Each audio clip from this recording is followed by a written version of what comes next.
Bonjour, nous nous retrouvons pour un nouvel éco-geste. Aujourd'hui, nous allons parler gaspillage alimentaire. Alors, il faut savoir qu'en France, on compte plus de 10 millions de tonnes de nourriture jetée chaque année. Rungis, c'est 30 tonnes de nourriture jetée par jour, de quoi nourrir une ville de 30 000 habitants. Un chiffre qui fait froid dans le dos lorsqu'on sait qu'il y a des personnes qui sont dans l'incapacité de se nourrir. En 2016, une loi a été mise en place pour lutter contre ce gaspillage alimentaire, la loi Garot. Cette loi cible particulièrement les distributeurs de produits alimentaires qui ont désormais deux obligations à partir du moment où les superficies de vente font plus de 400 mètres carrés. Ces distributeurs n'ont plus le droit de rendre impropres à la consommation des invendus encore consommables et ils doivent nouer un partenariat avec une association d'aide alimentaire pour lui donner les invendus alimentaires encore consommables.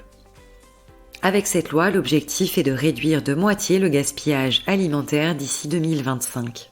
Alors bien sûr, de nombreuses enseignes n'ont pas attendu cette loi pour agir face à ce gaspillage alimentaire. C'est le cas d'enseignes qui, par exemple, proposent la vente de paniers de fruits et légumes dits moches ou encore les fruits et légumes moches, ou la réduction des prix lorsque les dates de consommation approchent de leurs limites, ou encore la vente de produits en vrac.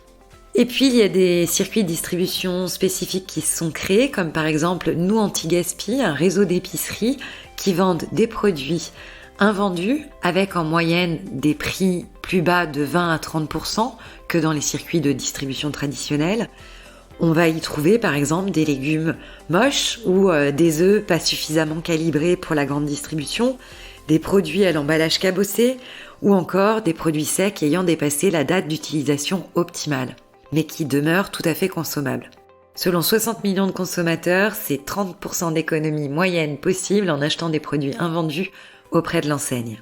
Voilà, nous espérons vous avoir donné quelques idées pour réduire notre gâchis alimentaire.